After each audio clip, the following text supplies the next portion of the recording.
Hello, dear listeners. This is John Consemulder for Healing Sound Movement Radio.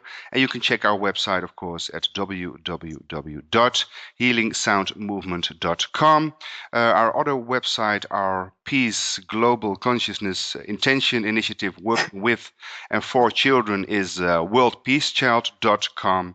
And we have a fascinating guest, I have to say, again, not just a fascinating guest again, but for the second time, actually. And his name is Mr. Dan Winter. He just left the room. He just left, like Elvis, he just left the building, but he's back. And you can check his website and also his info at goldenmean.info. And if you go to goldenmean.info/vitae, then you can also see who we are talking with, because, of course, we already did one great interview on Healing Sound Movement Radio before. I think it would be interesting to also note the broadcast we did with people like Roger Nelson, Raymond Moody, Rupert Sheldrake, James Hurtak, Glenn Ryan, because it's also related to what we are probably going to talk about. And Mr. Dan Winter, we found out last time, is a very fascinating man. I just wrote down a little joke. Dan, I would say you're a fascinating man. With a PHY, because phi and the golden mean is very important in your work. People also check out the other website, fractalfield.com. Before we go into some general questions, I still have open and your new important work, which you pointed to me about the hydrolysis by fractal implosion, so releasing hydrogen from water. I would like to ask you to, for the people who didn't listen, maybe to the first interview we did, our first talk, what are you up to? I believe you have some conferences coming up. I believe you're going for research work for 3 months. So what's up for the next coming months in your life? Yes, well, I'm happy to join you, and thanks for your dedication as well. I wrote a new equation for both the radii and frequencies of hydrogen. That Planck length times golden ratio predicted hydrogen radii. In a new equation I wrote into Planck time times golden ratio produces a confidential frequency series, which now we know is absolutely key to making the centripetal field effect, which sings to hydrogen. So with new information from these new equations about geometry and frequency of hydrogen, we can more accurately design the song, which is the phase conjugate dielectric or field effect, to tickle hydrogen to jump out of water. So this is an extension of work we've done where we've noticed that the key frequencies, people everywhere from Stan Myers to the Joe Cell to Kansius, all these people that have been getting hydrogen from water for fuel, many of them used frequencies experimentally but didn't understand the physics, the discipline by which those frequencies are derived. So we have some investors and we have support, and we've acquired laboratory gear, high frequency signal generator spectrum analyzers, and the toys. And we also have the alliance with Ian there in Melbourne, Australia, who is one of the world's leading builders of various hydrogen devices, the Joe Cell, et cetera. And also we have Richard in Switzerland and Bill in the States.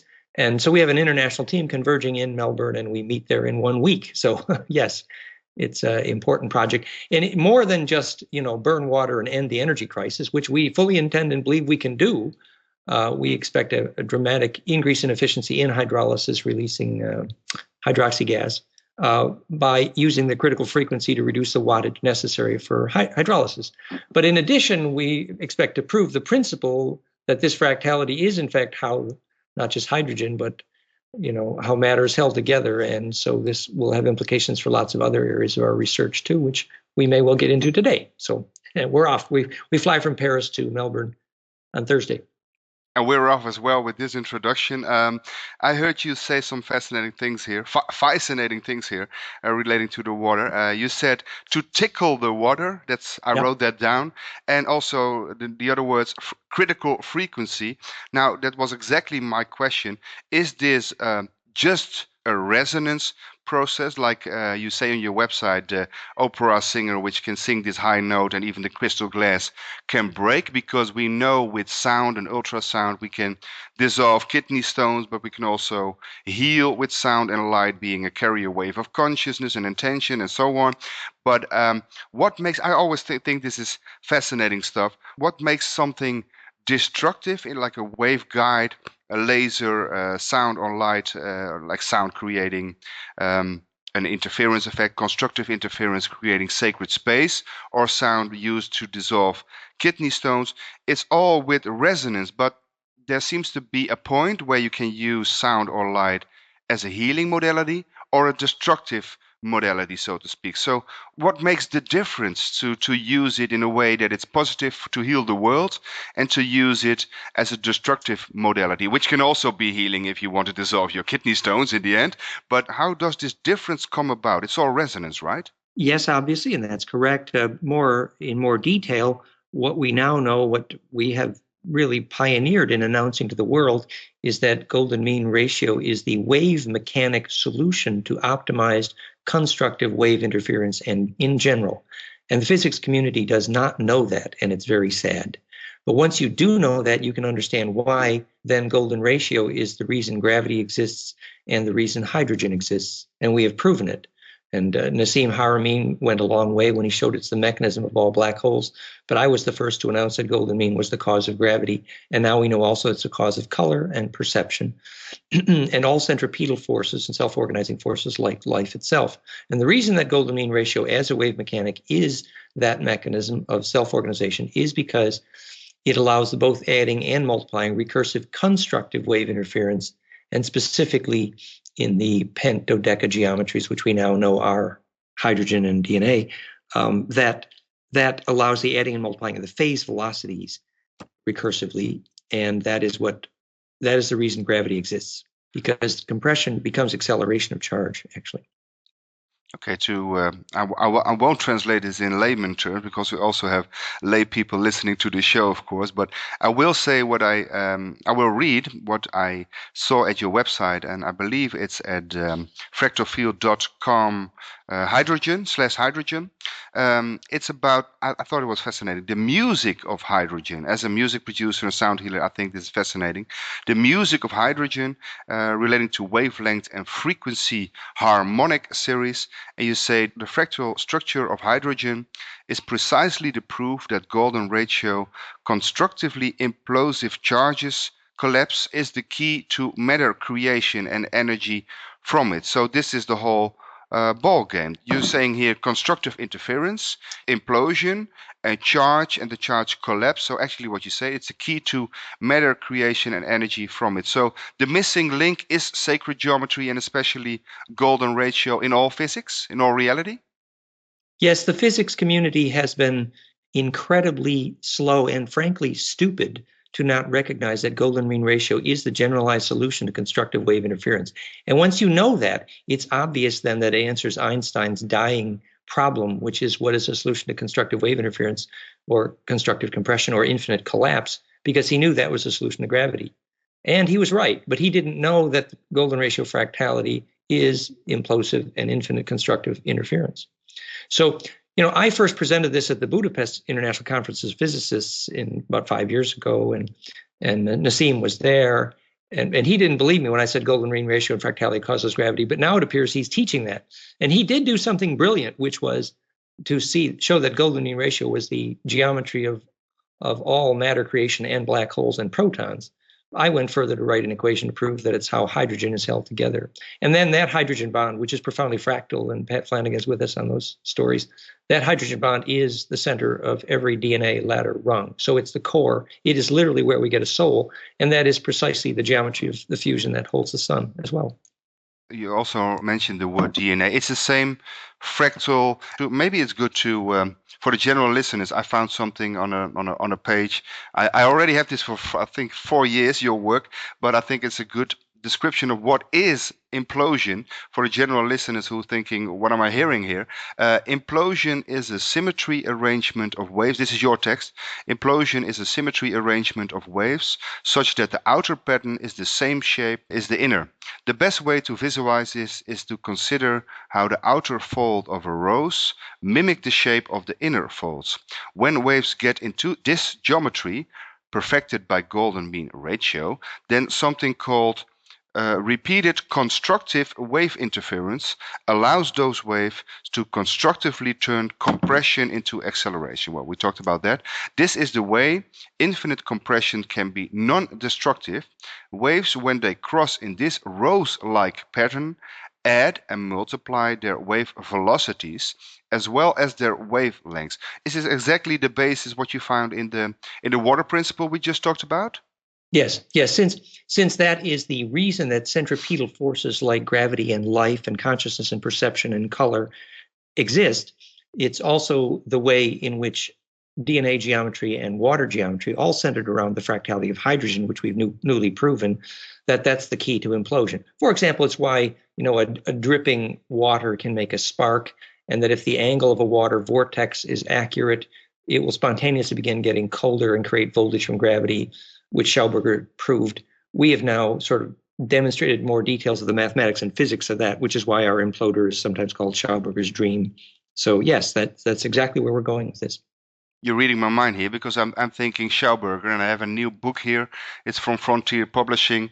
It won't be interesting for you because it's Dutch, but it's about the reinvention, so to speak, the recovery of the ether of the life of Victor Schauberger by R. Guepin. It's a Dutch author, but it's fascinating. But I read it, and I read the other work of Schauberger as well, but I couldn't see. I could see the fractality principle and the geometry and the life principles of the water. But what is new and is unique in your work, and I think you're the only one who started this actually, is this phi movement. This not just the implosion, but the sacred geometry of that principle. That was the missing link so far, right? Yes, indeed. I mean, Schauberger knew that if the angle of the water vortex was correct, and that the water is piezoelectrically doped, that at the moment it began spontaneously getting colder, the voltage output would become a generator, and that voltage would come from gravity, which is the same reason you measure a millivolts on a pine cone or a chicken egg. But now we know why. We know how and why the voltage comes from gravity by fractality, in exactly the same way the fibers of Purkinje of your heart enable your heart to fire. And some of that voltage comes from gravity, particularly if you're in what's called sacred space under a sacred tree. Your heart's voltage to fire is more available electrically in a fractal environment, which is why if you live in a metal building, you're actually poisoning your aura because the area is not fractal. So defining that fractality in water and air is the key to supporting life.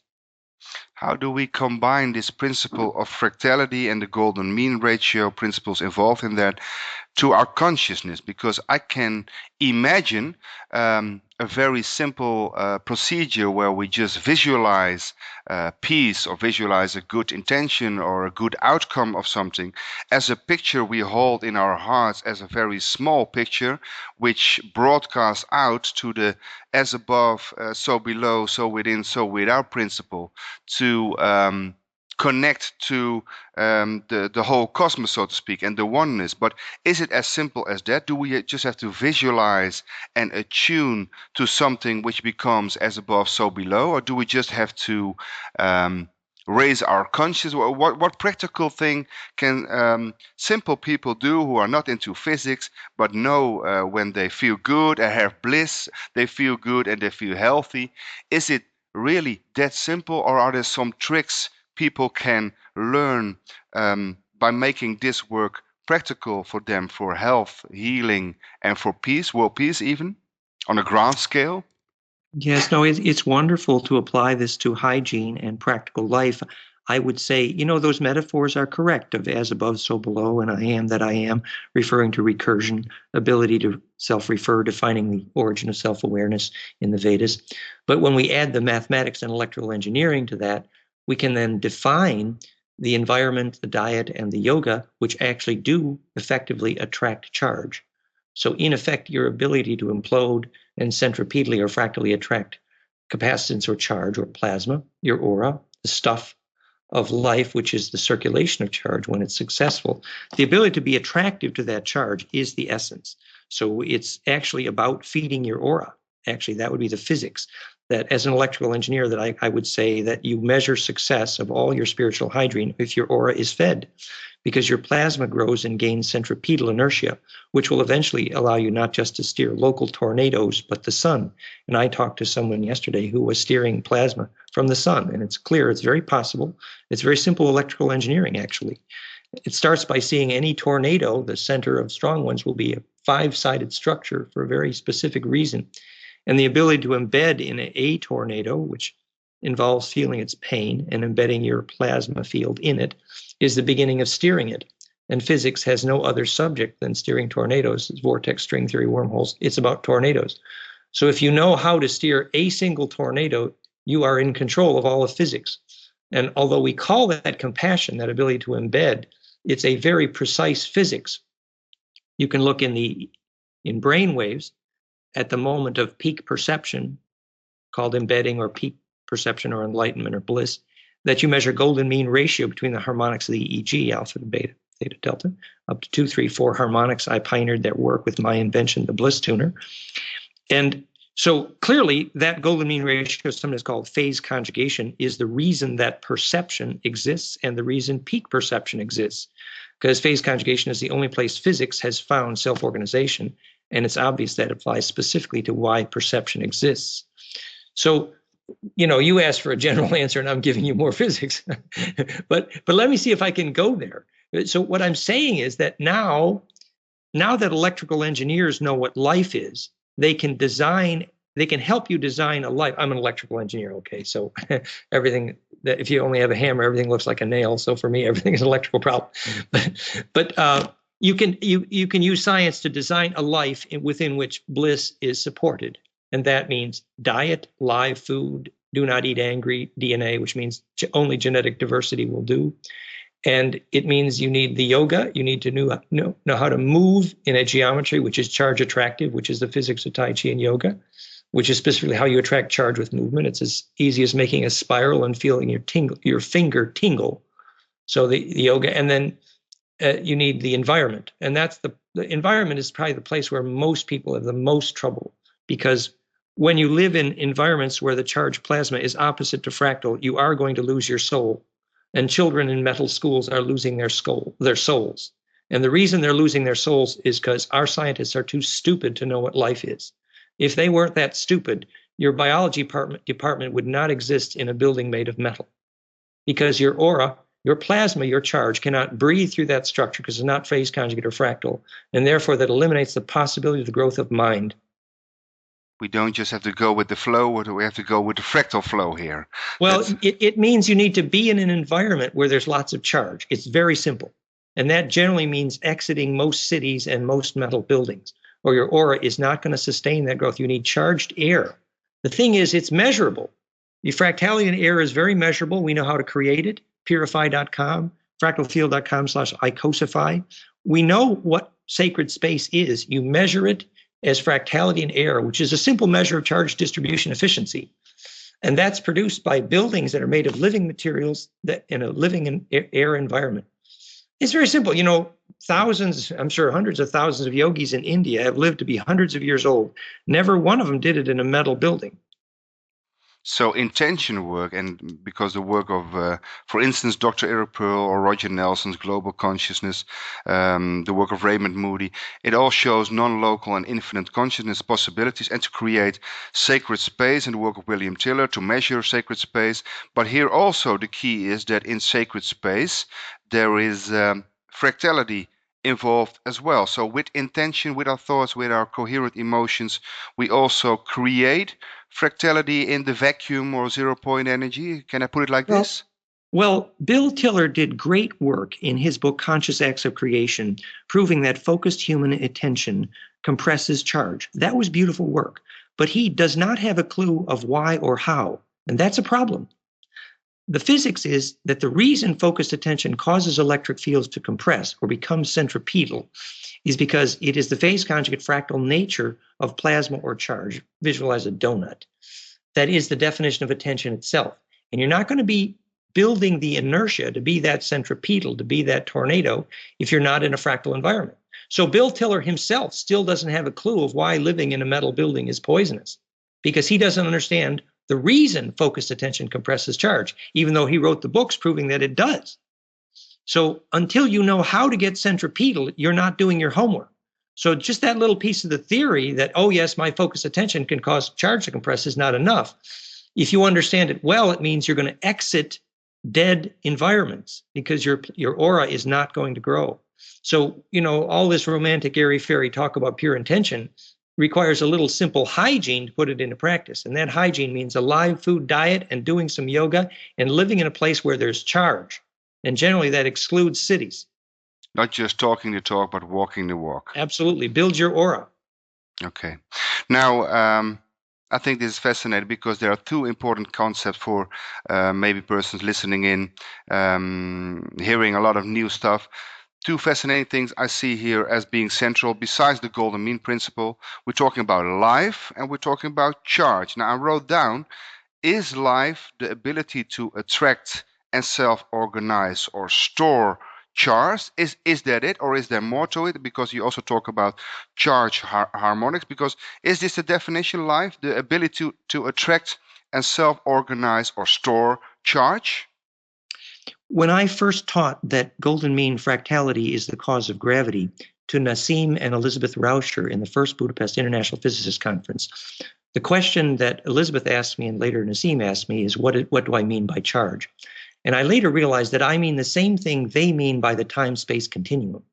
But when I say charge, I can be more specific because then I can see that charge is a fluid, compressible media, and that I can use the language of charge compression we learn in electrical engineering to describe more accurately what they mean by a time-space continuum. Basically, it's the compressibility of the vacuum. It's the stuff of which everything is made. Think of it as the compressibility of the ether. And the ability then to attract that into the form of compression that's rose-like or fractal means that you can bring that rotating charge into perfected distribution. And that's what you call infinite consciousness. That's why the Hopi elders were so mad when the US government put metal pipes on old Aribi because their ancestors died. The physics is that the rotating or circulating charge of the plasma of the memory of their ancestors, if you put in steel pipes, it does kill them. And if you don't know the physics, then you're stupid, really. So you need to understand this in very practical terms in order to be in an environment where you can hear the voices of your ancestors. I mean, Korotkov, he measured where the Kogis go to talk to their ancestors, and he got fractality in air. And we know that my phase conjugate dielectrics, the gold egg, purify.com, that they create fractal air, and we measured it. And we know why. Because it creates centripetal charge, and that enters that charge into fractal or infinite distribution, and you call that the global mind, or the collective unconscious, or the communion of saints. But those words, collective unconscious or communion of saints, need to have electrical engineering understanding in order to be put into practice. So we can engineer life for a better world. Absolutely, absolutely. It's the reason that Bohemia, Prague, the magnetic map is a rose. It's very simple.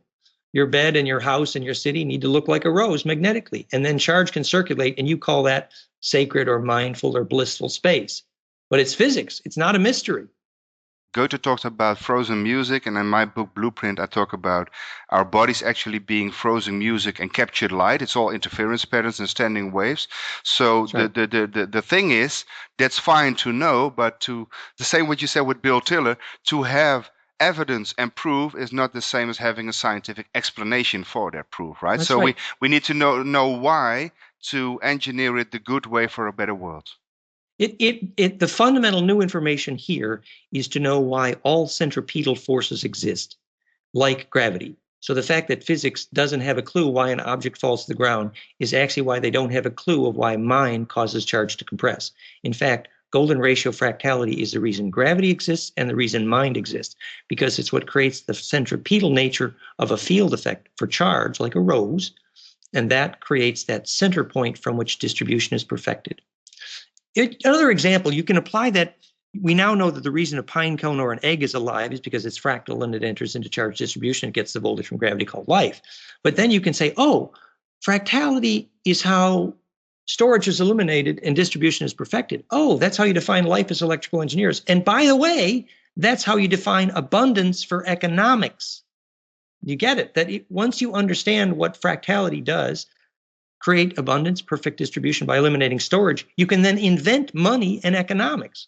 Money was, in fact, only a name for human energy well distributed. What's the perfection of that distribution? Fractality. How does that create abundance? Because it eliminates storage and creates abundance. It's the same with human consciousness, power, and the money system. We don't have to go into the negative aspect, because I saw one sentence saying, if we keep on going the direction we are going, we might end up where we are heading. So that's of course what humanity is doing now. We have to have change, but we have to have positive change and well-engineered change. And it's the same with Schauberger's work, right? Because you talked about the metal pipes, but also if you engineer it in water, you get these straight lines. You kill the nature's vitality in a way, right? That's right. The reason that rivers, I mean, the joke about this was the U.S. Army Corps of Engineers came into a small town. They decided to make all the rivers go straight because it was convenient. And then all the wells in the town dried up and the town died. And so they brought the Corps of Engineers back to restore the curve. Schauberger called that the perfect meander. But now we know the physics, as in cymatics or Chladni or sensitive chaos by Schwenk. But the perfect meander is just an introduction to what in physics is called phase conjugation. Visualize the caduceus from Hermes. It's a golden ratio perfect damping. And that geometry is the origin of all implosion and centripetal forces. So when water is allowed to follow that path, it becomes centripetal and participates in the infinite harmonic content, which is phase conjugation by definition. And we're actually putting that into practice in signal generators in the Australian experiments. The point is, it's not just an RF field, it's not just an audio field. When phase conjugation is perfect, it is by definition an infinite broad spectra, which is, its introduction to God thinking. And it also creates superluminance and superluminal speeds, I believe. The fractality principle creates that, right? Yes, and the proof that I am correct is that I definitely predict that the faster than light velocities will be generally golden mean ratio multiples times the speed of light. You heard me the first one to say that. So I'm predicting that's how we will prove that I am correct, that the superluminal velocities that make time travel and multi-connected topologies possible, all infinite connectedness, will be golden mean ratio multiples times the speed of light. And actually there's I forget the name of the physicist who's measured 4.23 times C, that there's some preliminary evidence that I'm correct already. So we now know why the time travel antenna at Montauk or at Decca Delta, which later became the movie Contact, which was also dodecahedron with Jodie Foster. We know why it was a dodecahedron because that's stellation of golden ratio, which makes phase conjugation. And you see why that's time travel. Basically, you enter into that phase discipline and that charge distribution becomes superluminal. Time is only a name for a rotating charge.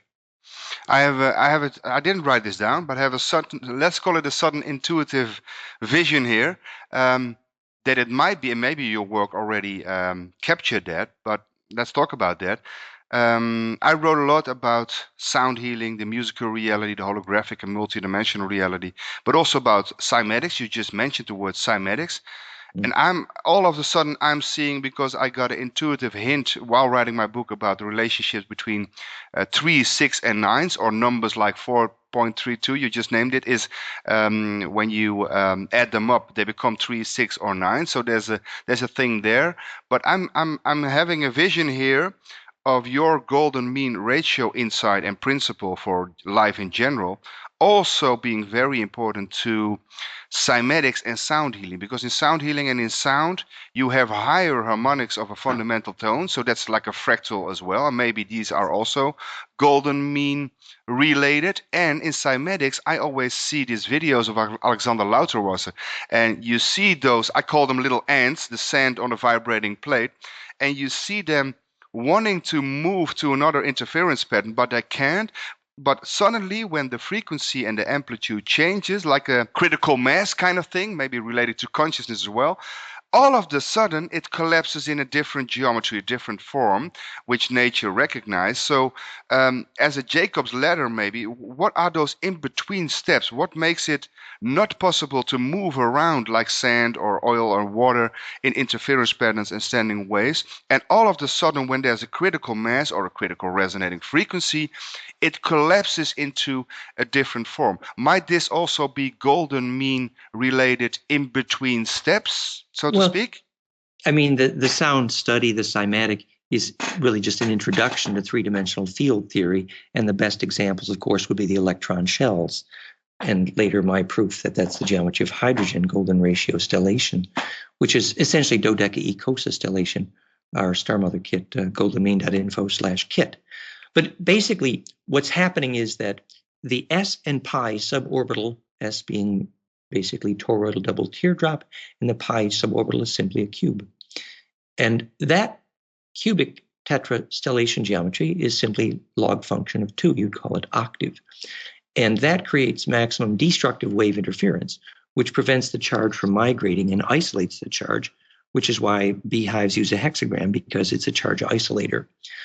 The opposite of that is when that tetracube rotates 32-degree tilted chin angle, the sphinx, which rotates a cube into a dodecahedron, which is the fourth dimension or hypercube, when the only next superposed axis of rotating charge is superposable upon a cube, the only definition of the next dimension, which is the dodeca. And at that point, for the first time, you get golden ratio. And that's the geometry of the D and F suborbitals. And that's the end of making the whole atomic table, by the way.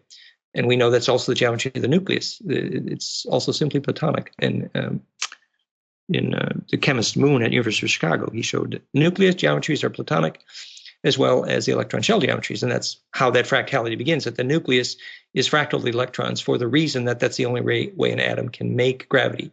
So the key next step for your thinking about this, I would recommend, if you look at that article, goldenmean.info/matrix, and you see the evidence I proved that octave ratios maximize destructive interference. It's not evil. There's a certain function to that. And that golden ratio maximize constructive wave interference. And there's no other possibility. And that's the only Platonic geometries that exist. The tetracube octa is octave, and the dodecaecosa is golden ratio. And that is a stark difference in the electric function of those symmetries. So everywhere nature needs to isolate charge, she used tetracube hex octa. Everywhere nature used to distribute charge, life, consciousness, for example, she uses pent dodecaecosa, which is DNA, for example. From an engineering or mathematical or maybe even sacred geometry viewpoint, how come, is there an explanation to the fact that golden mean seems to be the only way to get this functionality from nature or God or whatever? Why are there no other geometry forms or mathematical principles? Why is this the central point? Why is this principle of implosion, fractality, using the golden mean ratio so central in all life and all in universe? Exactly. I believe that there is no fractality and no centripetal force and no implosion without golden ratio ever. And there will never be any life ever anywhere without golden ratio. Yes. And the reason is very, very simple. It's because there is no other ratio that allows adding and multiplying. Simple. 0.6181, 1.618, 2.618. Any two numbers added equal the next one, or any number multiplied by 1.618 was the next one. It's the only progression, geometric and arithmetic, which does both. And that's precisely what waves need to do recursive constructive interference, called recursive heterodyning. So in effect, that is precisely the only solution to recursive wave interference. And the solution to recursion is obviously the definition of consciousness. The Vedas said that. So Darwin did not understand that, because this is really intelligent design. Real intelligent design, yes. Well, in my book, I wrote about the relationship between sound, light, and energy, and I call it non-local information transfer, even at a distance, because that's the non-locality. But the key here is that it relates to numbers and ratios, and in golden mean ratio. So that was the missing thing for to grasp everything in life and in the universe.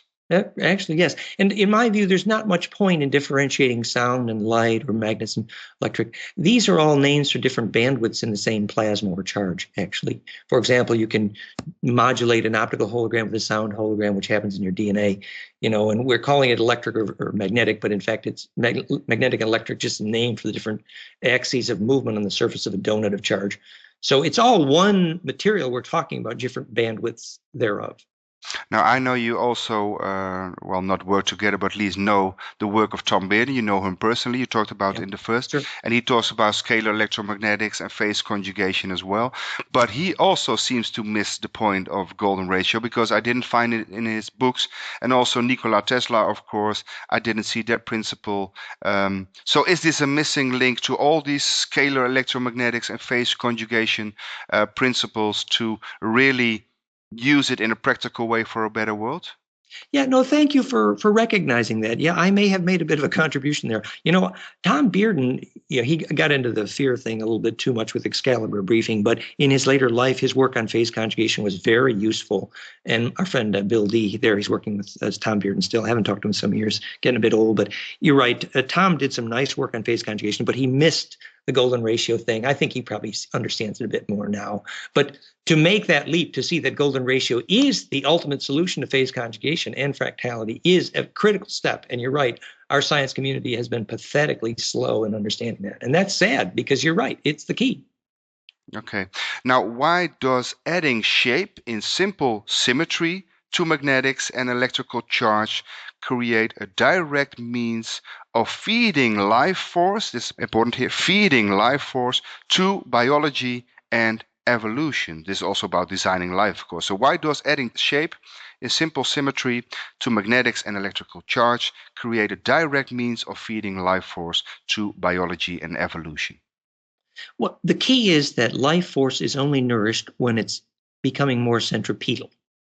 So, for example, a negative ion wind properly directed, if your body is properly grounded in a good living environment, will eliminate infection because it made you more centripetal. Or, for example, Nassim saw that he photographed the flower next to his magnetic flux generator, and sure enough, the flower did not decay. I don't think Nassim can explain as well as I can why, but he showed that it's true.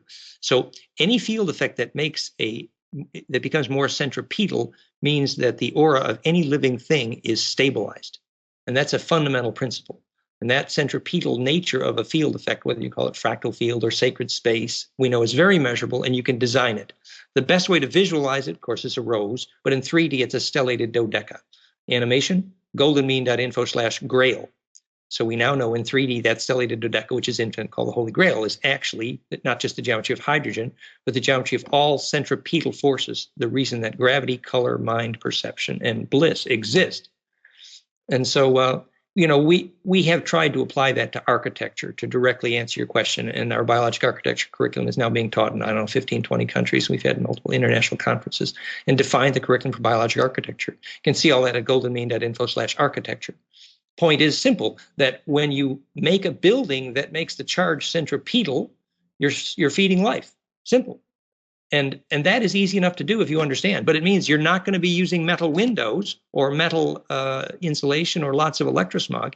It's simple. When you have material that at one time was part of life, the natural materials, wood, stone, or natural fabrics, that the molecules have been rearranged toward fractality and therefore breathe charge and therefore mind. And that's what your building needs to be made of, so that your aura can breathe through it. It's as simple as knowing that when you put a metal roof on your house, it's going to restrict your dreaming and your dying. There's a practical piece of information. Another practical piece of information, we just started Healing Sound Movement events. And like I said the first time, I would love to have you over here in Holland to do a conference and maybe a discussion, panel discussion, or even a workshop about all this. And I had a little bit of inner smile here, because I was thinking of go with the golden mean ratio flow, because that would be a nice name for the workshop. It is perfect flow defined, right? Yes, perfect flow. But another concept I'm interested in, free energy and anti-gravity, and also the work of global scaling, which I know you know.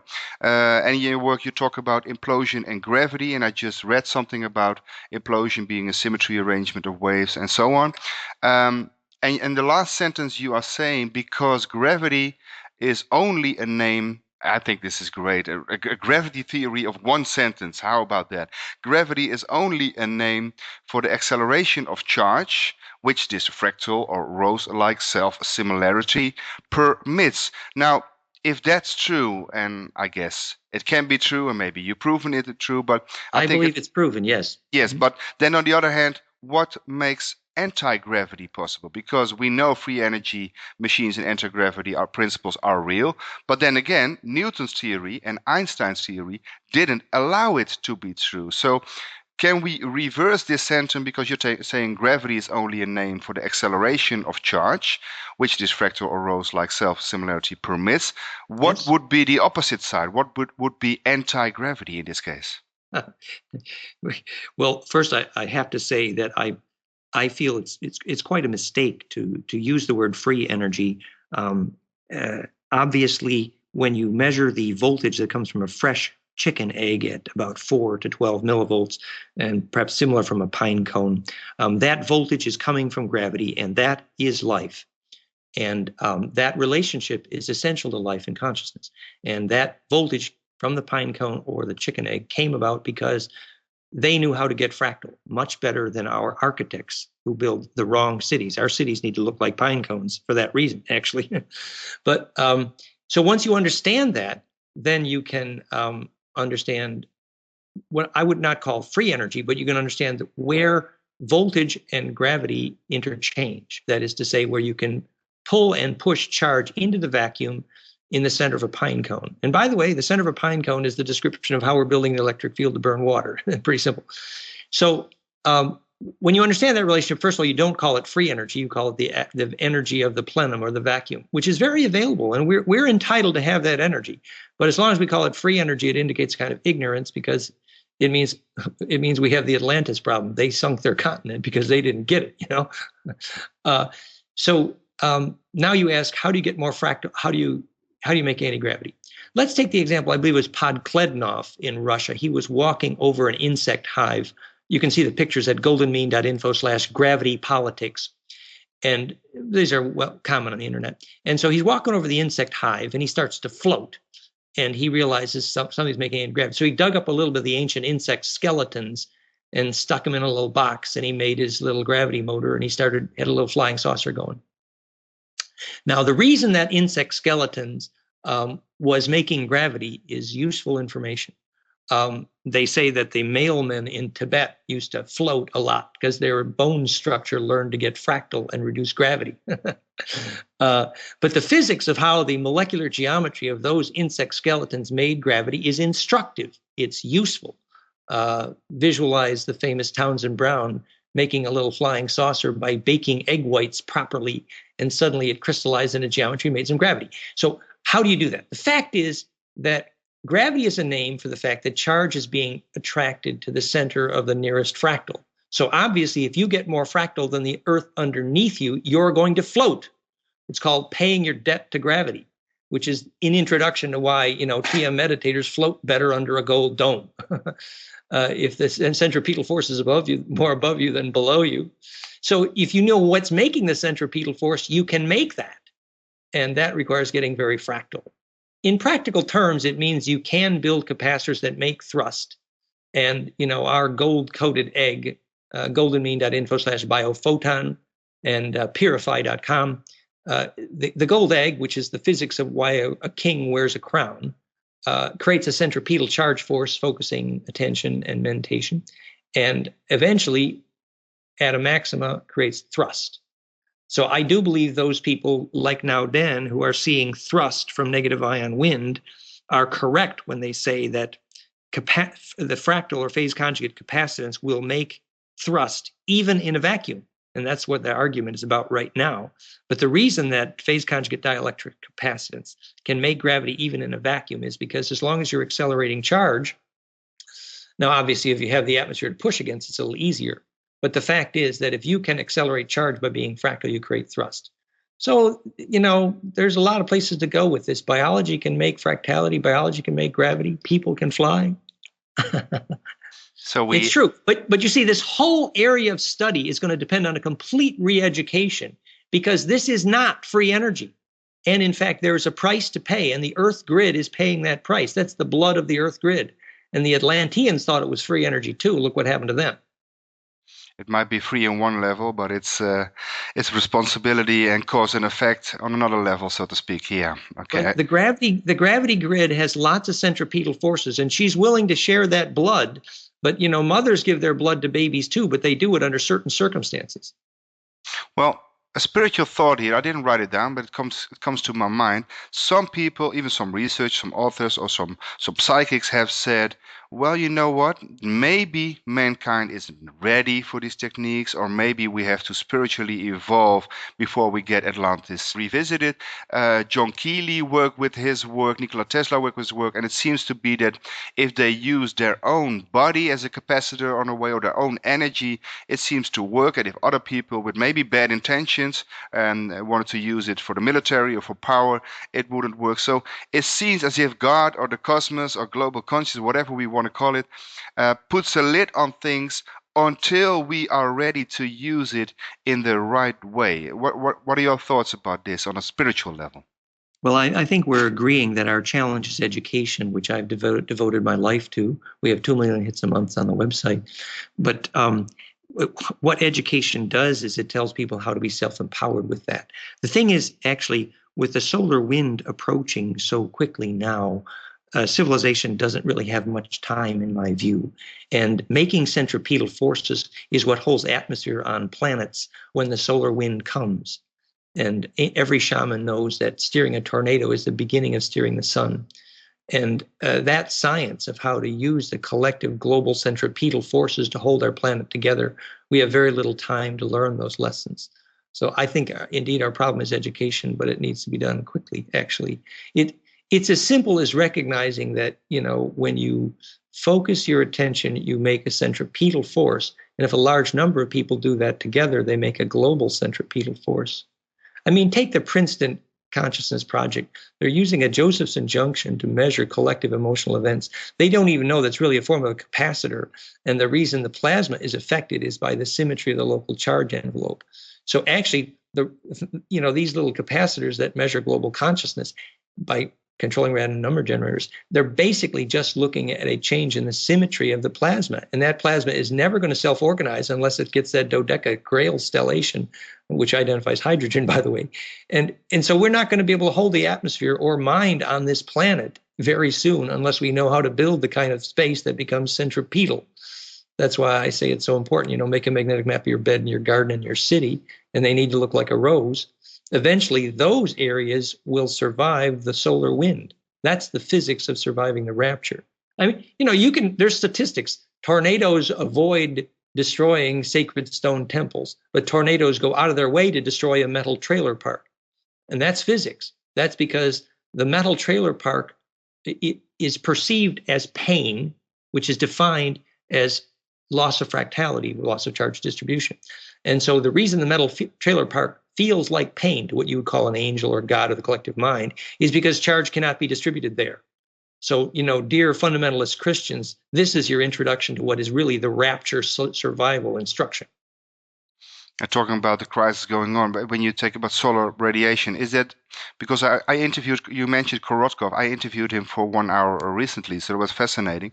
And I'm also going to interview Garayev, but I need a Russian translator, but he already said yes, but I need to have this translator going on.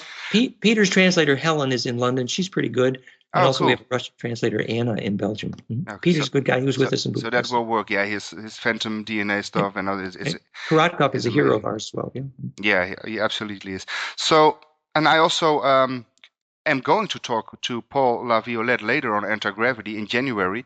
But and of course, this is the work of Brown as well and others. But it's called electrogravitics, and you also mentioned the work of charge relating to gravity. So that's electrogravitics. But I think the new term in your case would be golden mean electrogravitics, because I've known Laviolette for years. He's a sweet guy, but actually I had a big argument with him recently in Athens because he does not get the golden ratio or phase conjugation at all. he did a great start talking about Townsend Brown and all this stuff. It's all good. It is electric derivatives, and it is subquantum kinetics because it's like a liquid foam at the subquantum level. But if he doesn't get golden ratio, he doesn't get any centripetal forces at all. And I told him that. And that's what gravity is, and where the secret of anti-gravity is. Absolutely. Okay. Now, somewhere I read, water follows magnetism, follows symmetry, follows implosion, follows awareness, follows water.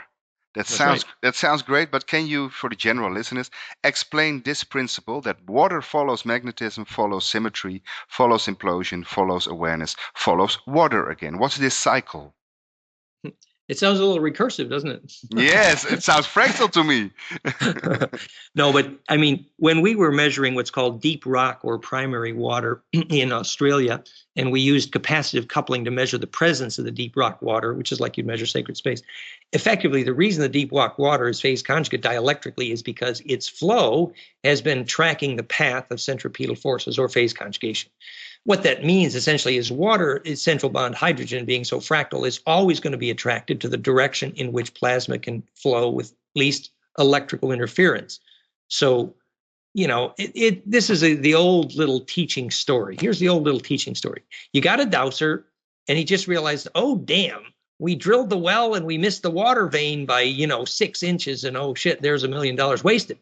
And so the low-grade dowser gets out his hammer and his rods and makes piezoelectric shock waves of the correct geometry and can eventually steer that water vein into the well because he creates a symmetry path in the same way acupuncture and moxibustion work by adding electrical conductivity to the more fractal nodes of the array.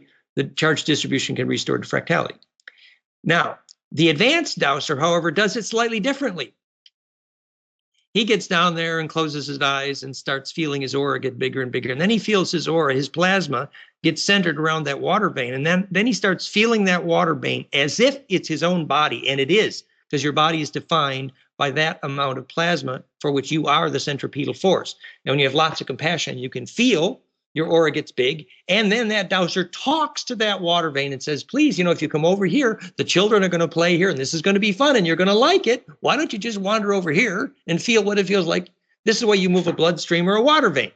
And so the good dowser moves that water vein by talking to it. And that can be taught to electrical engineers who understand. He invites oneness in, so to speak. Well, he says that, look, if you come over here, you will become part of better distribution of charge. And if the water comes into that well and then the children drink the water and have more bliss, that water is going to be happy. However, if that dowser tricked that water into coming into a well to feed a poisonous, nuclear aluminum plant, that water is going to be pretty pissed off at that dowser. And the next time he's going to have trouble. Now you're talking about better distribution of charge. Right. I also want to go into the better distribution of peace, because I think a great definition you gave here.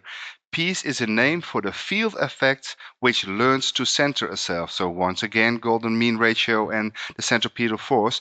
How do we do this on a collective level? Because you also went into the global consciousness thing, but there is constructive interference, there's destructive interference, positive thoughts, negative thoughts, people meditating, and people fighting over peace or fighting over their own version of how to install paradise. How do we do this? What's the trick to still be unique individuals? We don't need a new world order, new world or new religion, but we need to be coherent if we want to install heaven on earth. But how do we do this with all those different opinions, different people, different viewpoints? Any thoughts on this? Regarding, because you were also right about Peace University, so I thought let's ask this question as well. Yeah, so, well, as I was saying, John Michel's book on City of Revelation, Jerusalem, was his dodecahedron. We now know why. But you're right. We established almost 10 years ago now, International Peace University, goldenmean.info/Peace University. And specifically, we showed that the only definition of peacemaking is the centripetal force that golden ratio fractality creates.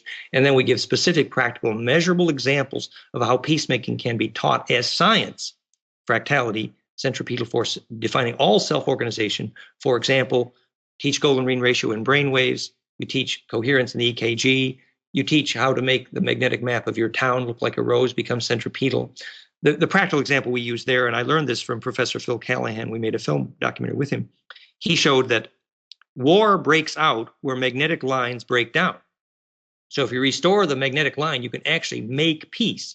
So village A has been feeling the emotion of village B, and somebody puts a metal pipe down where the magnetic line crossed between the villages, and suddenly you get war.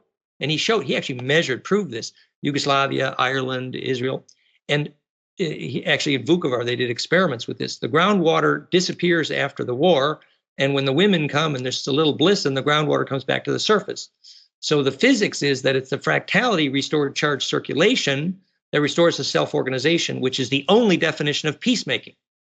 And so there's a whole curriculum for teaching peacemaking as the science of making centripetal force, which is the only source of all self-organization. And physics knows that as phase conjugation and optics. We now know that it describes all the spectrum. Now, before you were saying this, I was thinking consciousness first, and from that comes everything. But now I'm thinking, well, yes, but maybe also on the other way around. If we have like sacred geometry, sacred architecture, we could create conduits or waveguides, so to reinstall the golden mean ratio flow, which is peace affirmative, so to speak. Am I right? Is this the first part to create heaven on earth? Yes, it's just nice that we complete the science there. We say consciousness, if you dissect the term semantically, means with turning inside outness. Peacemaking means restoring the symmetry of self-organization. So what we have been saying in spiritual circles all these years has been correct, but now we can finish the engineering and the physics of that to make it teachable, and that will mean that we can share this with governments and universities and make it global. So our mission is education, yes. I'd like to invite you once again to also teach this in Holland, maybe in lectures and workshops, and so we can go into that after our discussion if you like to. I saw on page 80 of my text here, and I thought it was amazing. It's one sentence again, but it's so profound. A deep principle that all bonding is phase locking. Right. Can you explain, is this resonance, entrainment, coherence related, phase conjugation, or is there some other aspects? Yes, all bonding is phase locking, ionic and covalent. That is my quote from my original work. And clearly we know that in octave symmetries, you have tetracubic lattice structures. But now we know that in golden ratio symmetries, dodecacosa, you have phase conjugation, and that's creating centripetal forces, which is charge distribution perfected versus charge isolation perfected. So yes, if you think about resonance and then use three-dimensional wave patterns to teach that, you arrive at the concept that all bonding is phase locking. And then you arrive at the idea that rotation of charge is the only definition we have of the inertia we call mass, never creation, and rotation of charge is the only definition we have for time. So rotation perfected then can allow us to be introduced to the concept of charge distribution perfected. And that's where you get to the idea of life. And if people understand that, then aluminum plants would not exist. An important silence here. Also, you talked about the money system and the fire-related system. Rainmaking, that's another point I wrote down. I thought it was fascinating because I used to say that we could solve the energy problem and the money problem and the food problem, especially the food and environment problem, with a principle called radionics.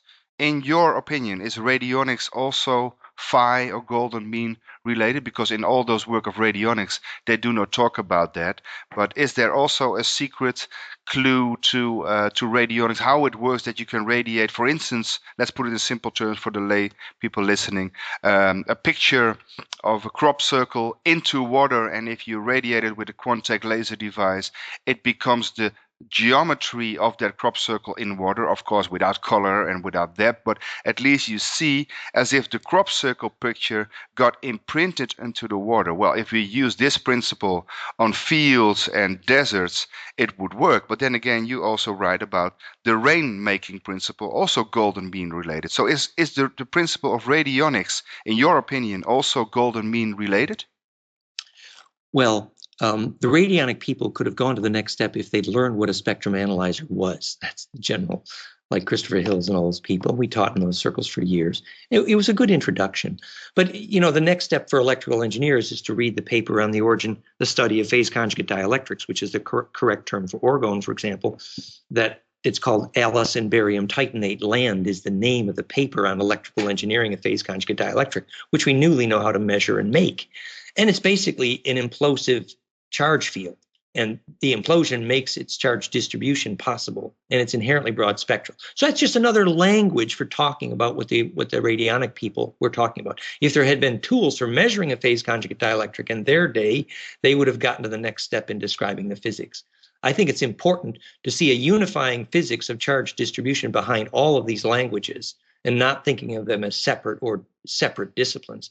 For example, in rainmaking, in the orgone tradition, Wilhelm Reich and now James DeMayo. James DeMayo is a sweet guy, but he resists the electrical engineering term for orgone, which I believe is phase conjugate dielectric. But we know, for example, in the orgone Reichian literature, Trevor Constable's film and book, Weather Engineering on the High Seas, if you look at the cone he used to make rain, it's a 60-degree angle capacitor. I'm the first one to tell you why, because that is the angle of stellating a dodecahedron, implosion, phase conjugation. So implosive capacitance is specifically what teaches a water vapor to become a droplet, because it shows the molecules how to approach each other centripetally. It's actually a romance story. Interesting. You're talking about angles, and in my book I wrote about structured water, and I also said that the way something comes in, which in a way is an angle, is also information, which becomes information transfer to sacred geometry. For instance, the work of Bruce Lipton comes into my mind here. So what's your opinion on the membranes and the structure of cells, because they can be restructured with intention, with consciousness, but this is a sacred geometry and maybe fire related again. Well, I think we should be clear that the word sacred geometry just means introduction to wave functions in quantum mechanics, actually.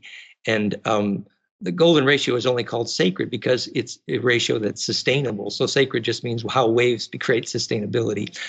Bruce is an old friend. I actually did some of my original computer animation with Bruce Lipton, and he's a sweet guy. And we did ritual together in Pennsylvania like 25 years ago. But his work on the fractality in the cell membrane is excellent. But the electrical engineering aspect of it, I think, is somewhat beyond him. But actually, the cell membrane's folded surface, when it's fractal, he's right, is the brain. And it's a brain because it's fractal. But to describe that as an electric field that's conjugate and centripetal, I don't think they've quite grasped that yet. I was quite embarrassed and saddened by that film, What the Bleep Do We Know? Because Bruce, all that film said was, here's all we don't know. It didn't say anything about what we do know, sadly. What we actually do know is a lot. We know how consciousness happens electrically. We know it's fractal and phase conjugate. So those people around Bruce who were making that film, it was the Ramtha people out there who paid for that film. They really didn't get it. But anyway, the concept of fractality and membrane theory that Bruce is working on was wonderful. And if we had the electrical engineering terms, that the folded surface, the lipid geometry on the surface of the cell membrane is actually becoming centripetal and conjugating phases. It's implosive, actually. So the same way you tell if a body is healthy, if the electric field around it is centripetal, is the way you tell the cell is healthy. Talking about the not getting it, I think those Russian guys do get it, but a few names come in my mind, and there's one I might be interviewing in the coming months, Kazakhneyev, and he wrote a book together with Trofimov and also related to the work of Kozyrev. Is there any way your work relates to those Russian scientists, and maybe also Garayev, but Kozyrev and Trofimov, Kazakhneyev, with the information transfer of disease signal, even in closed glass-like things? So this is all resonance and entrainment and coherence work, of course, but also the cosmoplanetary aspects come in. Is there any way, because then I think as above, so below again. So this is again fractality, right? Well, yes, I think it's important to use a language of as much rigor as possible. And so I think the people who give up on field theory and just say information transfer are actually giving up on using a precise language. And I think that's bad. So I think people who say, oh, I transferred information and think they meant something, they're basically as stupid as the biologist said, oh, I'm going to call that instinct and pretend I know what it is. No, instinct is a word for ignorance, actually. Instinct just means I don't have a clue. And so calling it information transfer just means I don't have a clue, and that's not good. In fact, it's charge transfer, and it can be described in certain very specific spectra. For example, mitogenic radiation. We know it goes through quartz better than it goes through glass or plastic, but we know why, because it's ultraviolet. It's a primary aspect of its bandwidth.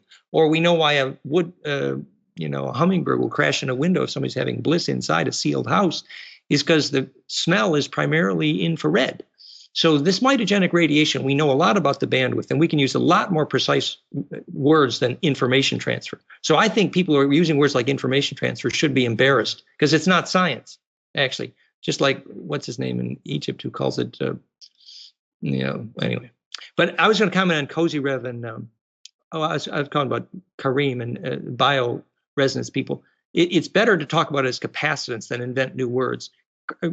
Wilhelm Reich did not have to invent a new word, orgone. The language existed. You don't need to invent new words. What you need to do is make the present language more accurate. So commenting on Kozyrev, the Kozyrev mirror worked, and it was a we know the bandwidth in the microwave that made the telepathy possible. We know why they had to place it at a place where the nanoteslas of the Earth grid magnetics was at a critical threshold, because the charge circulation is what was the carrier wave for the microwave. And Bob Dratch measured a lot of that stuff. Gariev is a totally sweet guy, and he was able to produce that waveguide effect in DNA, but he is a biologist, and his physics, he's the first to admit that his physics is not. But he has wonderful stories to tell. But making that work systematic is going to require a major team, and we are trying to help him get that together. So it becomes engineerable for a better world. Yeah. Yes. Okay.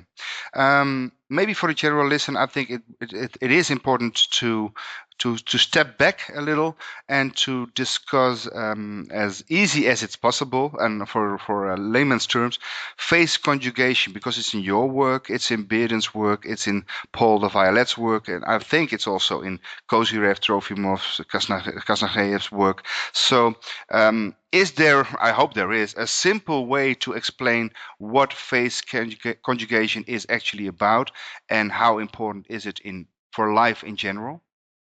It's a wonderful and appropriate question. That's important for everyone to think about that. In physics, we know that if you take two lasers and make them kiss nose to nose, two laser beams, that they create an area where you get time reversal and self-organization. It's the first example that physics measured self-organization, apparently. Now, the way that works is understandable by simply visualizing two pine cones that learn to kiss noses. That geometry is the reason perception and gravity and hydrogen and phase conjugation exist. If you get two pine cones to kiss noses correctly, the centripetal force at the center will become the origin of all self-organizing forces. And that's called phase conjugation. The reason it's optimized by golden ratio is because it's what allows waves to add and multiply and therefore meet perfectly. Visualize simply a caduceus going down to the center of the pine cone. Animation, goldenmean.info/grail, which is the geometry of hydrogen and DNA, and all phase conjugation, and optics, and dielectrics. So that geometry called perfect damping in physics, which is defined by golden ratio, by the way, which is, the caduceus of Hermes, called phase conjugation. That geometry is the only angle at which an infinite number of waves of different length can meet constructively. They can add and multiply, and they create centripetal communion of plasma. And at that center point, you call that God, or the collective mind. And the more of that you can hold in your aura, kundalini or bliss, whatever you want to call it, the more you are the center of centripetal forces and therefore mind. So this is golden mean plasma physics, so to speak. That's right. That's exactly what it is, yes. Okay. How does this relate, if it does, to the work of the implicate order of David Bohm and Rupert Sheldrake's morphogenetic fields and fishes going into one direction, not even touching each other? So touching is important, and embedding and nesting is important, but they do not touch each other. They touch each other on an energetic or information level, or maybe I shouldn't say information, but charge distribution here, because otherwise I'm a stupid scientist. I am. But how does it relate to the work of Rupert Sheldrake, a morphogenetic field, David Bohm? Yes. Or this feels like theories, and your explanation feels like the electrical engineering principle of why that is and how we can use it. Yeah, exactly. Rupert Sheldrake, another wonderfully sweet, pure intention guy. And yes, if he knew a little bit about actual electric field theory, you'd know why the fish don't touch, because they're following the path of least electrical interference, obviously fractal and phase conjugate. And you can feel that in the same way if you're walking along a water vein and you have a little dowsing skill. So that ability to embed yourself properly in the field. So I would just take the morphic resonance and use electrical engineering language, and you pretty much have it. But who was the other person you referred to beside Rupert? David Bohm with his the implicate order. Order theory. Yeah. Yes. Well, here's a bunch of waves getting together, for a couple of 100 billion years, and eventually they discovered how to make hydrogen. We now know that hydrogen is 2 pine cones kissing. It's all golden ratio. Why did waves discover that? Because it's the only way they can meet sustainably. And that is the only definition of implicate order. That the order that's going to self-organize is always going to be golden ratio, phase conjugate, and fractal. And that, for me, is the only definition of implicate order. That's what I would say. Okay, now going back a little bit, and I think we are closing this interview with this last question, I think, unless you want to add something or correct me when I'm saying something stupid here. But we talked about hydrolysis by fractal implosion, releasing hydrogen from water. But I'm thinking of the work of Hal Puthoff and Tom Bearden and others. Why couldn't we be talking about, well, not free energy, we talked about that as well, but at least energy from the vacuum? Why use water by fractal implosion? Is it just another technique, or is it a better technique, or is it the next step for mankind? Because there's also energy from the vacuum to be had, right? Yes, it is very possible to use capacitors in the right pine cone geometry and get voltage power plasma from gravity.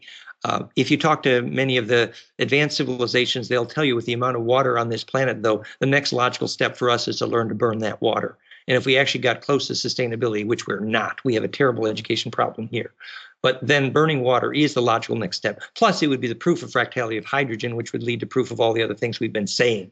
So that's why I am focused on that, and it's coming together beautifully. We have that physics, we have the team, and we invite people to join us, fractalfield.com/hydrogen. That is cooking. And burning water is the heart of the matter, because there's hydrogen and there's fusion in the sun.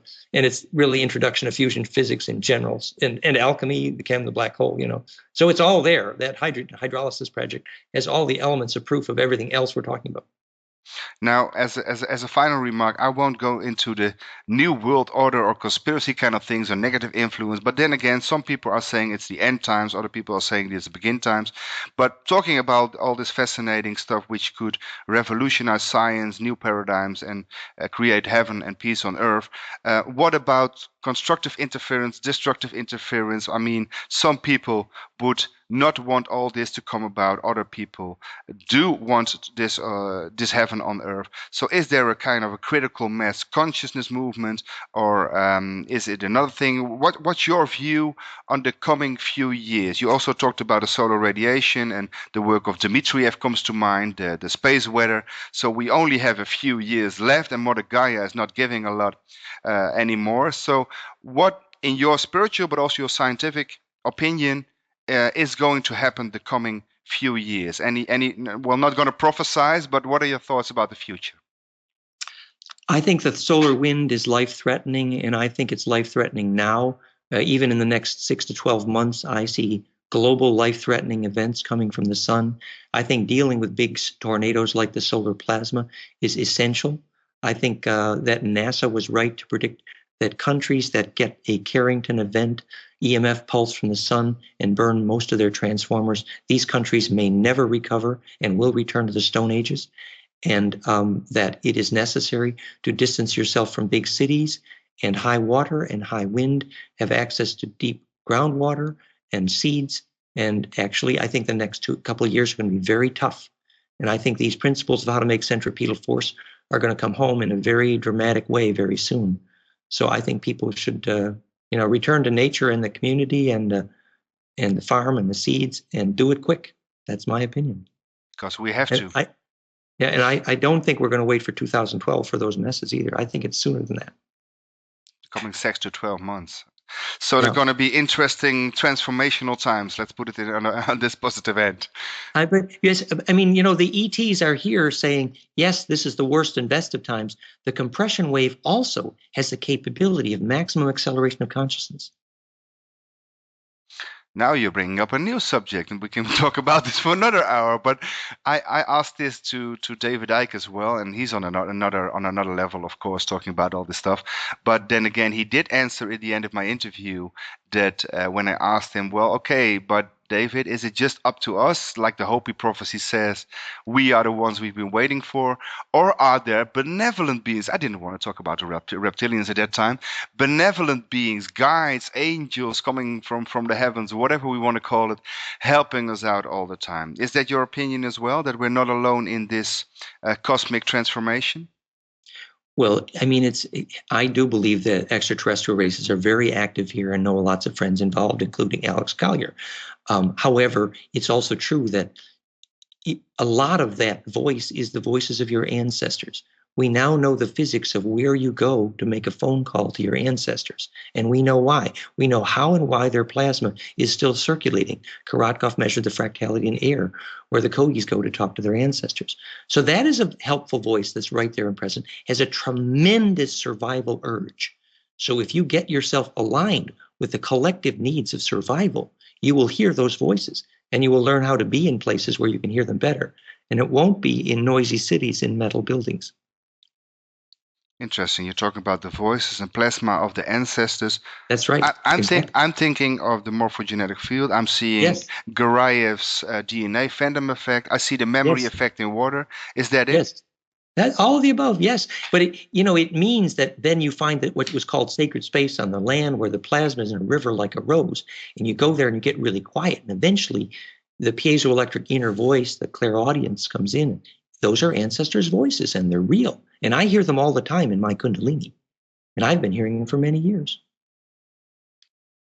So to end this great talk, thank you, Dan, for this great talk. By the way, we have to use the coming 6 to 12 months our inner fire with PHY, I think, and exactly, and use that for a better word. Or we have to be two lovers and become two pine cones kissing each other. That would also be a great solution, right? What I like about you is you get it. You really get it. It's wonderful. I appreciate that. I get it on my level, and I hope to transfer it as non-local energetics of information. Yes, I'm a dumb scientist as well, but at least to get it to the general listeners, because of course this is important information, and you can remember the hygiene to have the bliss is the final source of information. Come again. The hygiene to have the bliss is the actual final source of information. Once you're attracting that much charge, you don't even need the internet. So what I'm saying is, so the bottom line of all this conversation is do the hygiene to have the bliss. Yeah. Then you're plugged in. Again, don't just talk the talk, but also walk the walk. But exactly. I need to do the talk because otherwise other people can't listen in and can't walk the walk in the final end. So that's my... Do your yoga and your live food today. Yes. And go breathe some live air. Thoughts for food, not food for thoughts. I saw it somewhere. Thought for foods. Okay. Thank you again, Dan Winter, for this great interview.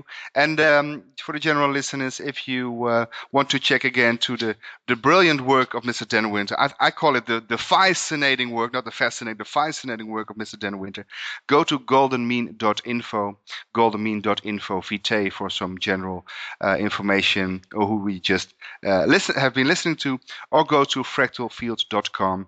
And for our radio work, of course, go to HealingSoundMovement.com, and our peace initiative working with children and our universal song Prayer for the Children, go to worldpeacechild.com. Thank you for your time, and I hope I can get into resonance with Mr. Dan Winter after this talk to get him over to Holland. He's not responding yet, but he has a certain smile on his face, so I have a positive thought about this. And if there's any news about a conference or a workshop here in Holland, of course you can find that out at HealingSoundMovement.com. Thank you for your time, and see you next week. Healing Sound Movement Television.